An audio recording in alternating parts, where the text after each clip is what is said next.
Hello hi welcome to സൈ ഹൈ. ഇന്ന് വളരെ ഇൻട്രസ്റ്റിംഗ് ആയിട്ടുള്ള ഒരു ഇൻറ്റേൺഷിപ്പ് ഓപ്പർച്യൂണിറ്റിയെക്കുറിച്ച് നമുക്ക് ഡിസ്കസ് ചെയ്യാം.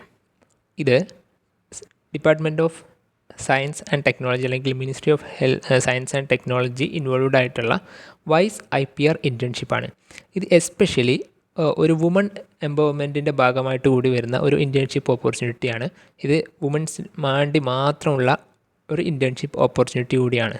Woman in science and engineering IPR internship programme 2024. ഇതാണ് ഈ പ്രോഗ്രാമിൻ്റെ ഒരു മൊത്തത്തിലുള്ള പേര്. സോ ഇത് നമുക്കിതിൻ്റെ വെബ്സൈറ്റും കാര്യങ്ങളെല്ലാം നമ്മൾ ഇതിൻ്റെ ഡിസ്ക്രിപ്ഷൻ ബോക്സിൽ കൊടുക്കുന്നതായിരിക്കും. നമ്മൾ അല്ലെങ്കിൽ wisekiran.ipr.org.in എന്ന് സെർച്ച് ചെയ്ത് കഴിഞ്ഞാൽ നമുക്ക് നേരെ വെബ്സൈറ്റിലോട്ട് വരും. ഇതാണ് നമ്മുടെ വെബ്സൈറ്റിൻ്റെ ഒരു ഇൻ്റർഫേസ് എന്ന് പറയുന്നത്.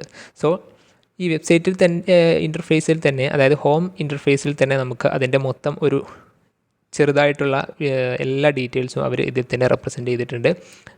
ഇതിൻ്റെ അപ്ലിക്കേഷൻ പ്രൊസീജിയർ എന്തൊക്കെയാണ് ഇതിൻ്റെ ലെഫ്റ്റ് സൈഡിൽ കൊടുത്തിട്ടുണ്ട്. അതുപോലെ തന്നെ അതിൻ്റെ ഡീറ്റെയിൽഡ് ആയിട്ടുള്ള നോട്ടിഫിക്കേഷൻ കിട്ടാനുള്ള ഒരു ലിങ്ക് അതിവിടെ കൊടുത്തിട്ടുണ്ട്.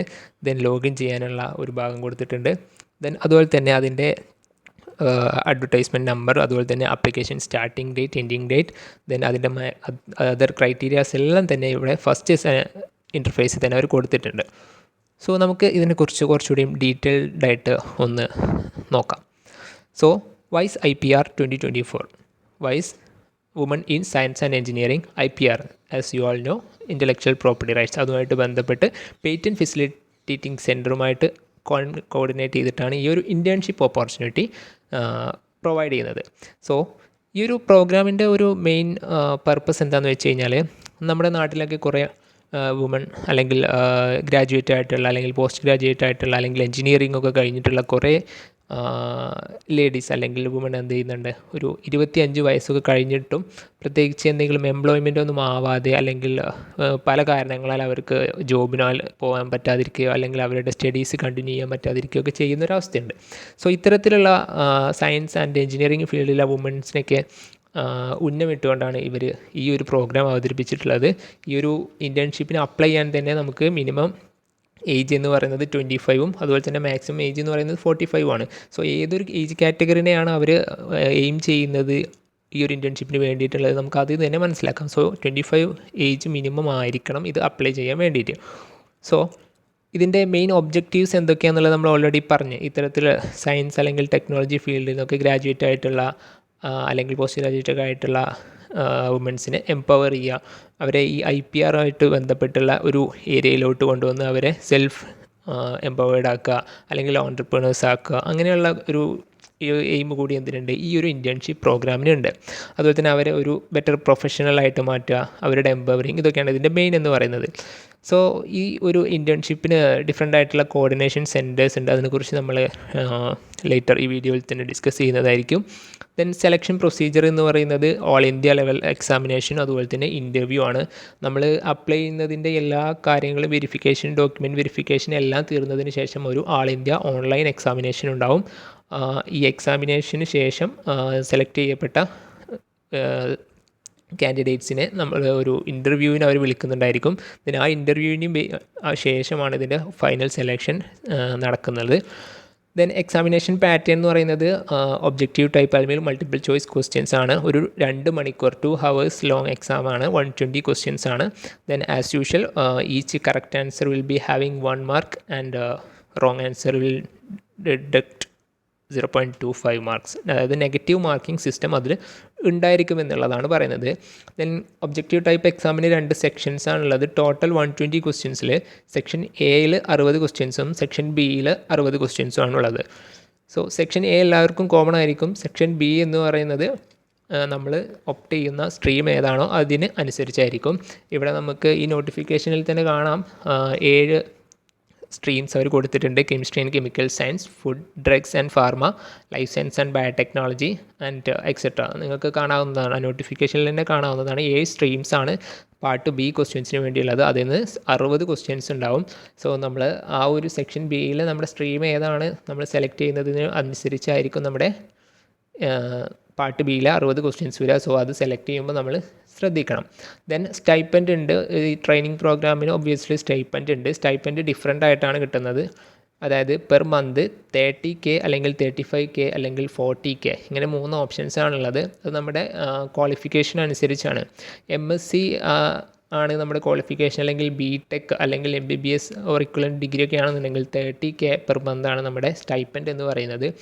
എന്നാൽ MPhil, MTech, MPharma ഇതൊക്കെയാണെന്നുണ്ടെന്നുണ്ടെങ്കിൽ അത് 35K പെർ മന്താണ്. PhD in basic or applied science ആണെന്നുണ്ടെങ്കിൽ 40K ആണ് നമുക്ക് പെർ മന്ത് സ്റ്റൈപ്പൻഡ് ആയിട്ട് കിട്ടുന്നത്. ദെൻ ട്രെയിനിങ് എന്ന് പറയുന്നത് അവർ 1 month of intensive orientation programme on IPR at New Delhi, then followed by specialised workshop, hands on training, ഇതെല്ലാം ഇൻവോൾവ്ഡ് ആയിട്ടുള്ളതാണ്. ദെൻ അതിൽ തന്നെ ഡിഫറെൻ്റ് ആയിട്ടുള്ള ഓറിയൻറ്റേഷൻ പ്രോഗ്രാംസ് ഉണ്ട്, ഹാൻഡ്സ് ഓൺ ട്രെയിനിങ്സ് വരും, വർക്ക്ഷോപ്സ് വരും.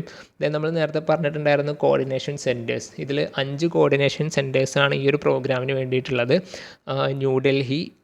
ന്യൂഡൽഹിയിലുള്ള patent facilitating centre or PFC, then പൂനെയിലുണ്ട് CSIR unit for research and development of information products, then ബംഗളൂരുവിലുണ്ട് KCST, ദെൻ ഖരഗ്പൂരിലുണ്ട്, ദെൻ അതുപോലെ തന്നെ ഗുവാഹത്തിയിലുണ്ട്. ഇങ്ങനെ 5 കോർഡിനേഷൻ സെൻറ്റേഴ്സാണ് ഈ ഒരു പ്രോഗ്രാമായിട്ട് അസോസിയേറ്റ് ചെയ്ത് നിൽക്കുന്നത്. നമുക്കിതിൽ ഏതെങ്കിലും ഒരു കോർഡിനേഷൻ സെൻറ്ററിലായിരിക്കും ഈ ട്രെയിനിങ് കാര്യങ്ങളെല്ലാം നടക്കുന്നുണ്ടാവുക.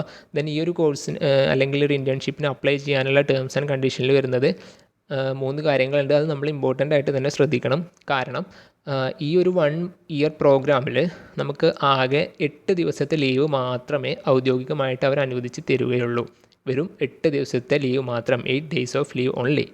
ദെൻ കാൻഡിഡേറ്റ്സ് നമ്മൾ അപ്ലൈ ചെയ്യുമ്പോൾ ഇവർ 5 കോർഡിനേഷൻ സെൻറ്റേഴ്സ് ഉണ്ട് എന്നുള്ളത് ഓൾറെഡി നമ്മുടെ അടുത്ത് ഇൻഫോം ചെയ്തിട്ടുണ്ട്. സോ ഈ 5 കോർഡിനേഷൻ സെൻറ്ററുകളിൽ അങ്ങോട്ടും ഇങ്ങോട്ടും ഒക്കെ റിലൊക്കേറ്റ് ചെയ്യാൻ നമ്മൾ സ്വയം സന്നദ്ധരായിരിക്കണം. അവരതൊന്നും അറിയില്ല എന്നുള്ളത് ഓൾറെഡി പറഞ്ഞിട്ടുണ്ട്. സോ അതിന് നമ്മൾ തയ്യാറാണെങ്കിൽ മാത്രം അപ്ലൈ ചെയ്താൽ മതിയാകുന്നതാണ്.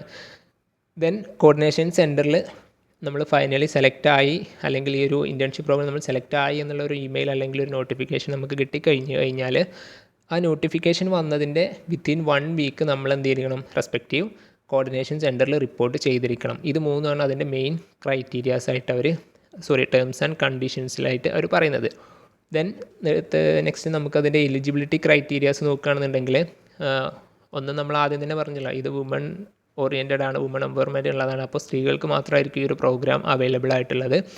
ദെൻ എസെൻഷ്യൽ ക്വാളിഫിക്കേഷൻ എന്ന് പറയുന്നത് മാസ്റ്റർ ഓഫ് സയൻസ് അല്ലെങ്കിൽ ബാച്ചിലർ ഓഫ് എഞ്ചിനീയറിംഗ് ടെക്നോളജി ഏതും ആവാം.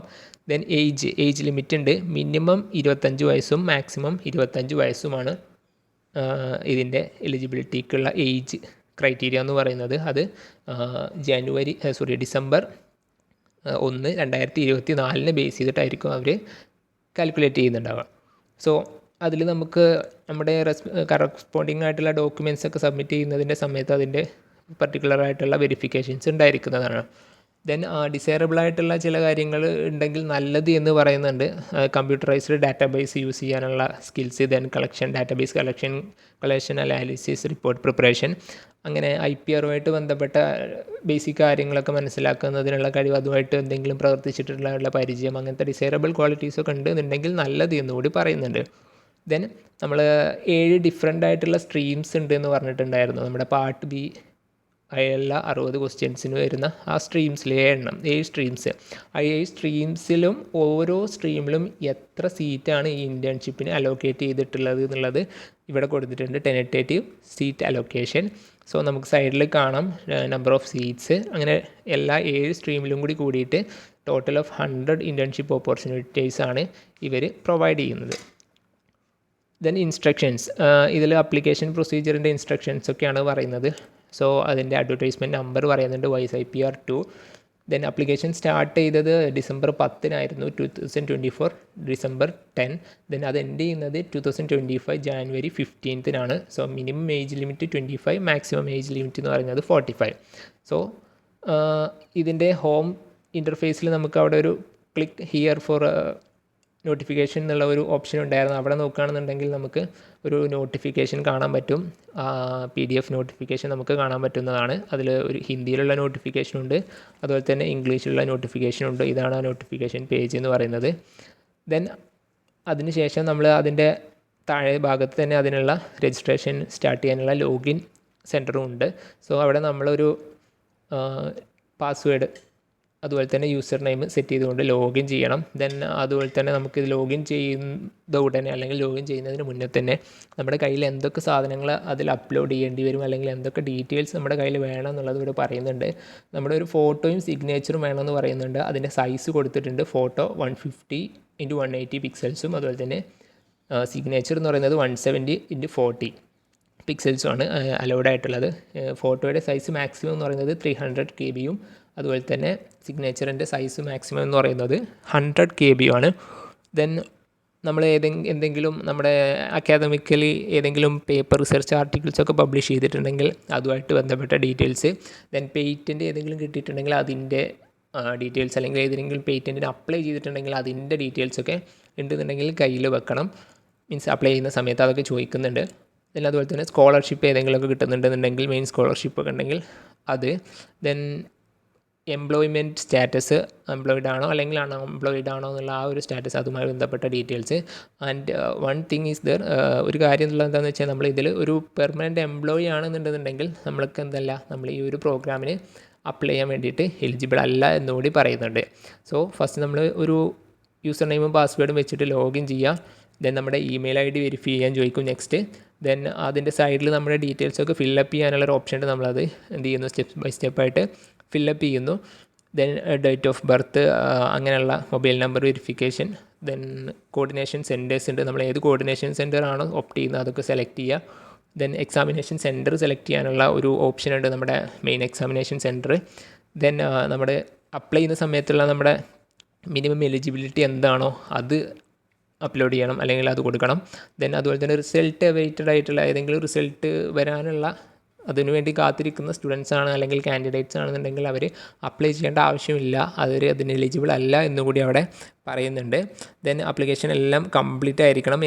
എവിടെയെങ്കിലും വിട്ടുപോയിട്ടുണ്ടെന്നുണ്ടെങ്കിൽ ആ ആപ്ലിക്കേഷൻ റിജക്റ്റ് ആയിരിക്കുന്നതാണ്. അതുപോലെ തന്നെ ഒരു കാൻഡിഡേറ്റിന് ഒരൊറ്റ ആപ്ലിക്കേഷൻ മാത്രമേ സബ്മിറ്റ് ചെയ്യാൻ പറ്റുള്ളൂ. അതുപോലെ തന്നെ നമ്മൾ അപ്ലൈ ചെയ്യുമ്പോൾ കിട്ടുന്ന ആപ്ലിക്കേഷൻ നമ്പർ നമ്മൾ എവിടെയെങ്കിലും നോട്ട് ചെയ്തിടണം എന്ന് അവർ പ്രത്യേകം ഓർമ്മിപ്പിക്കുന്നുണ്ട്. അതുപോലെ തന്നെ ലാസ്റ്റ് ഡേറ്റ് ഓഫ് ആപ്ലിക്കേഷൻ വരെ നമുക്ക് എഡിറ്റ് ചെയ്യാനുള്ള ഓപ്ഷൻ ഉണ്ടാവും, അതിന് ശേഷം ഉണ്ടായിരിക്കുന്നതല്ല എന്നുള്ളത് കൂടി അവർ പറയുന്നുണ്ട്.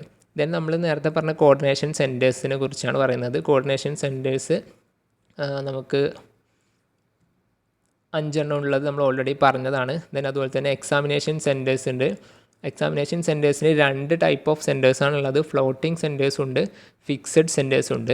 സോ ഫിക്സഡ് സെൻറ്റേഴ്സ് ഏതൊക്കെയാണ്, 15 എന്നുള്ളത് ഇവിടെ കൊടുത്തിട്ടുണ്ട്. ഫ്ലോട്ടിംഗ് സെൻറ്റേഴ്സ് ഒരു 30 ഇവിടെ കൊടുത്തിട്ടുണ്ട്. സോ നമുക്ക് എക്സാമിനേഷൻ സെൻറ്ററായിട്ട് സെലക്ട് ചെയ്യുമ്പോൾ 3 ഓപ്ഷൻ നമുക്ക് സെലക്ട് ചെയ്യാൻ പറ്റും. അതിൽ ആദ്യത്തെ 2 ഓപ്ഷൻ നിങ്ങൾക്ക് ഫിക്സഡ് സെൻറ്ററോ അല്ലെങ്കിൽ ഫ്ലോട്ടിംഗ് സെൻറ്ററോ ഏത് വേണമെങ്കിലും സെലക്ട് ചെയ്യാം, അതിൽ കുഴപ്പമൊന്നുമില്ല. പക്ഷേ മൂന്നാമതൊരു ഓപ്ഷൻ, അതായത് ഈ 3 ഒരു ഓപ്ഷൻ എന്തായാലും ഫിക്സഡ് സെൻറ്റർ ആയിരിക്കണം എന്ന് പറയുന്നുണ്ട്. കാരണം ഫിക്സഡ് സെൻറ്ററിൽ എന്തായാലും എക്സാമിൻ നടക്കും. അതായത് ആദ്യത്തെ ഫിക്സഡ് സെൻറ്ററായിട്ട് കൊടുത്തുള്ള 15 സെൻറ്ററിലും എക്സാം ഉറപ്പായിട്ടും നടക്കുന്ന സെൻറ്റേഴ്സാണ്. അതുകൊണ്ടാണ് അത് ഫിക്സഡ് സെൻറ്റേഴ്സ് എന്ന് പറയുന്നത്. എന്നാൽ ഫ്ലോട്ടിംഗ് സെൻറ്റേഴ്സിൽ എക്സാം നടക്കാനും നടക്കാതിരിക്കാനും ചാൻസ് ഉണ്ട്. സോ നിങ്ങൾക്ക് എവിടെയെങ്കിലും ഒരു എക്സാം സെൻറ്റർ അലോക്കേറ്റ് ചെയ്ത് കിട്ടണം എന്നുള്ളത് കൊണ്ടാണ് ഇവർ എന്തായാലും അതിൽ ഒരു ഫിക്സഡ് സെൻറ്ററെങ്കിലും ആപ്ലിക്കേഷനിൽ ഉണ്ടായിരിക്കണം എന്ന് പറയുന്നത്.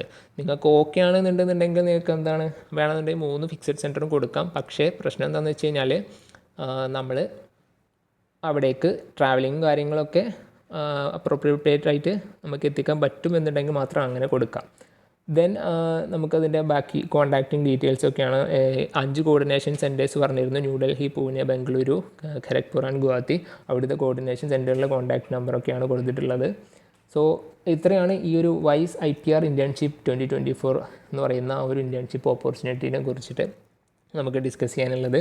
So ministry of science and ടെക്നോളജിയുടെ അണ്ടറിൽ അതുപോലെ തന്നെ ഈ technology information forecasting and assessment കൗൺസിലിൻ്റെയും അതുപോലെ തന്നെ മറ്റ് ഗവൺമെൻറ് ഓർഗനൈസേഷൻസിൻ്റെയൊക്കെ ഒപ്പം ഫീമെയിൽ എംപവർമെൻറ്റ് അല്ലെങ്കിൽ വുമൺ എംപവർമെൻറ്റ് കൂടി ലക്ഷ്യമിട്ടുകൊണ്ട് കൊടുക്കുന്ന വളരെ നല്ലൊരു ഇൻറ്റേൺഷിപ്പ് ഓപ്പർച്യൂണിറ്റിയാണ് ഈ വൈസ് IPR 2024 എന്ന് പറയുന്നത്. സോ ഇത് അപ്ലൈ ചെയ്യാൻ എലിജിബിൾ ആണെന്നുണ്ടെങ്കിൽ നിങ്ങൾ ഉറപ്പായിട്ട് അപ്ലൈ ചെയ്യുക. കാരണം നിങ്ങൾക്ക് ഇത് ഇൻറ്റേൺഷിപ്പ് മാത്രമല്ല, വർക്ക്ഷോപ്പ്, ഹാൻഡ്സ് ഓൺ ട്രെയിനിങ്, പിന്നെ ഒരു ബെറ്റർ ജോബ് ഓപ്പർച്യൂണിറ്റി കൂടി നിങ്ങൾക്ക് ഇതിലൂടെ ലഭിക്കാനുള്ള ചാൻസ് ഉണ്ട്. അതുപോലെ തന്നെ നിങ്ങളുമായിട്ട് ബന്ധപ്പെട്ട അല്ലെങ്കിൽ നിങ്ങളുടെ ഫ്രണ്ട്സിനോ ആർക്കെങ്കിലും ഇതൊക്കെ അപ്ലൈ ചെയ്യാൻ പറ്റുന്നുണ്ടെങ്കിൽ അവർക്കും നിങ്ങൾ വീഡിയോ ഷെയർ ചെയ്ത് കൊടുക്കുക. ഓക്കെ, സോ വീഡിയോ ഇഷ്ടപ്പെട്ടാൽ ലൈക്ക് ചെയ്യുക, then subscribe and share. Thank